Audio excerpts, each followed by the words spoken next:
परिचय। विश्व की प्रत्येक वस्तु में गति होती है। हम चलते हैं, दौड़ते हैं और साइकिल चलाते हैं। हम पेड़ों से गिरते पत्तों और बांध से बहते हुए पानी को देखते हैं। मोटर गाड़ी और वायुयान यात्रियों को एक स्थान से दूसरे स्थान तक ले जाते हैं। पृथ्वी 24 घंटे में एक बार अपनी अक्ष के परितः घूर्णन करती है तथा वर्ष में एक बार सूर्य की परिक्रमा करती है। सूर्य अपने ग्रहों सहित हमारी आकाशगंगा नामक मंदाकिनी में विचरण करता है तथा जो स्वयं भी स्थानीय मंदाकिनियों के समूह में गति करती है। उद्देश्य। इस पाठ के अंत में आप निम्न करने में सक्षम हो जाएंगे: यांत्रिकी और इसके वर्गीकरण को समझना, स्थैतिकी और गतिकी में भेद करना, विरामावस्था और गति के बीच विभेद करना, सापेक्षिक गति को समझना, गति के प्रकार समझना, बिंदु, द्रव्यमान वस्तु और निर्देश तंत्र को परिभाषित करना, पथ लंबाई और विस्थापन के बीच विभेद करना, वेग और चाल में विभेद करना, यांत्रिकी और इसके वर्गीकरण। सभी सजीव वस्तुएं बिना किसी बाहरी सहायता के स्वतः गति करती हैं। जंतु एक स्थान से दूसरे स्थान तक गति करते हैं या वे अपने शरीर के विभिन्न भागों को घुमाते हैं। भौतिकी की शाखा जो भौतिक वस्तुओं की गति का अध्ययन करती है उसे यांत्रिकी कहते हैं। यांत्रिकी को मोटे तौर पर दो रूपों में वर्गीकृत किया गया है: स्थैतिकी और गतिकी। स्थैतिकी एवं गतिकी। स्थैतिकी यांत्रिकी की वो शाखा जो उन वस्तुओं का अध्ययन करती है जो विरामावस्था में हैं, स्थैतिकी कहलाती है। ये साम्य अवस्था में कार्य करने वाले बलों के प्रभाव में वस्तुओं की गति का अध्ययन है। समय एक महत्वपूर्ण भूमिका निभाता है। गतिकी यांत्रिकी की वो शाखा जो गतिशील वस्तुओं और उनकी गति के कारकों का अध्ययन करती है उसे गतिकी कहते हैं। बल गति का कारण होता है। समय इसमें भी एक महत्वपूर्ण भूमिका निभाता है। विरामावस्था एवं गति। विरामावस्था।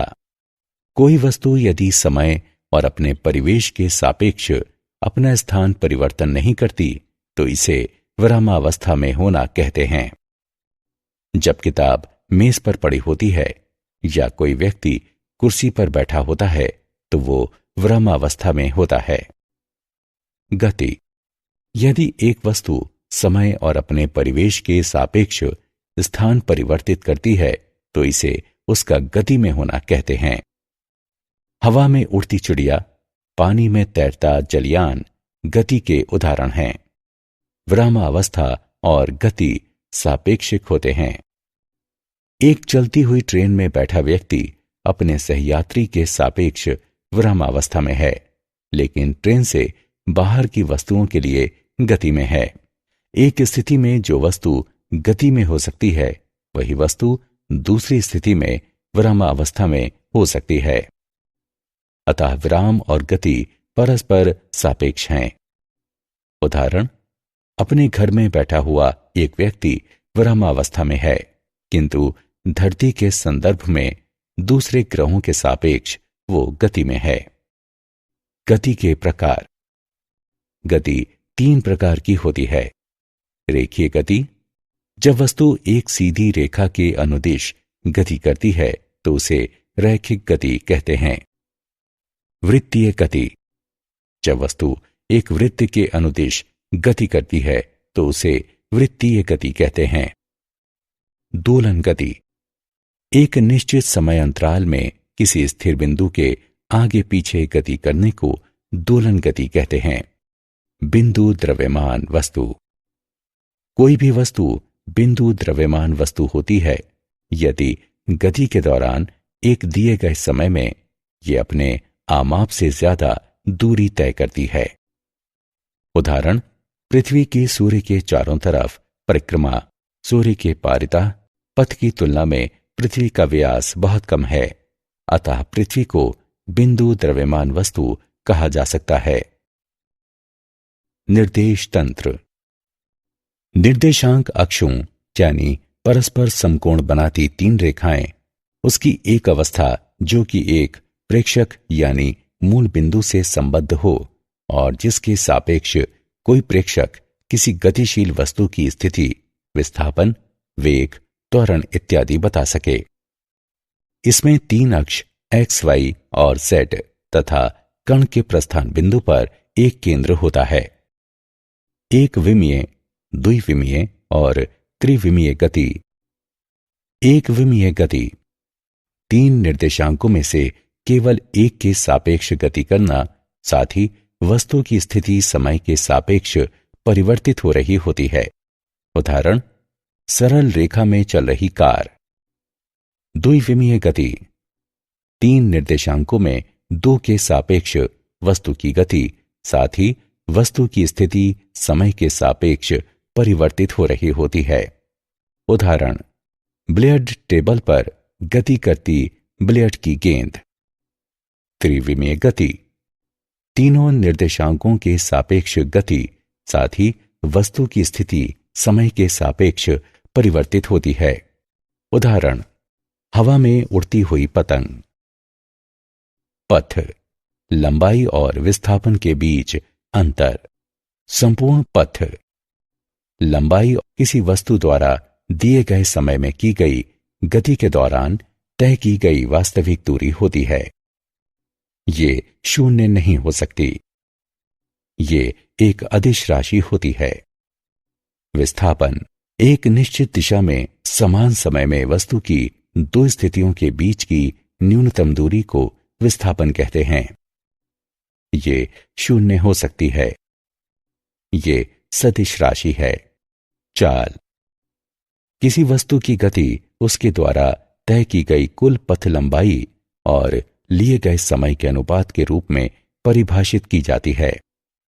चाल बराबर पथ घटा लंबाई बटे समय अंतराल।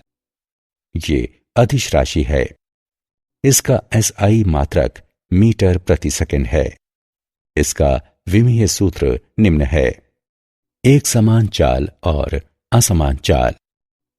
एक समान चाल जब कोई वस्तु समान समय में समान दूरी तय करती है तो उसकी चाल को एक समान चाल कहते हैं।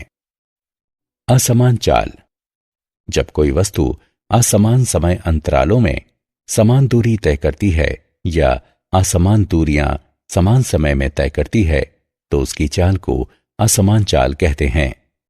औसत चाल और तात्क्षणिक चाल। औसत चाल किसी वस्तु द्वारा तय की गई कुल दूरी और लिए गए कुल समय के अनुपात को औसत चाल कहते हैं। औसत चाल बराबर संपूर्ण पथ लंबाई बटे संपूर्ण समयावधि। तात्क्षणिक चाल समय अंतराल डेल्टा टी में किसी वस्तु की चाल को तात्क्षणिक चाल कहते हैं। वेग और इसके प्रकार। वेग किसी वस्तु का वेग वस्तु के विस्थापन और विस्थापन में उसके द्वारा लिए गए समय के अनुपात के रूप में परिभाषित किया जाता है। वेग बराबर विस्थापन बटे समयावधि। ये एक सदिश राशि है। इसका एसआई मात्रक मीटर प्रति सेकंड है।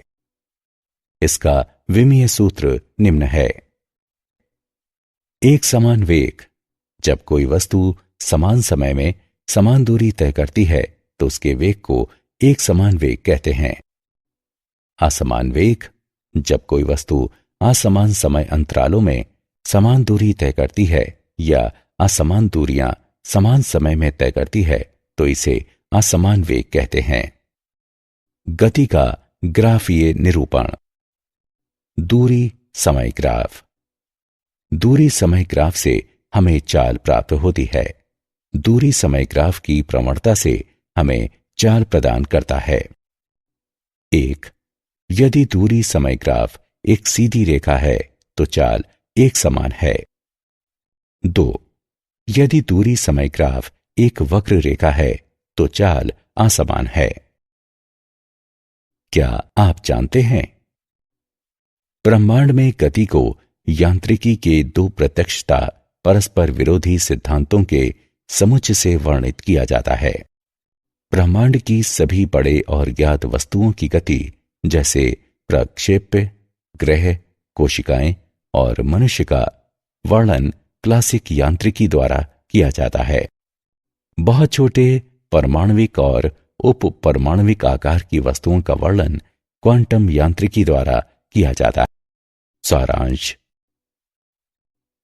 आइए हमने जो कुछ सीखा है उसे संक्षेप में दोहराएं।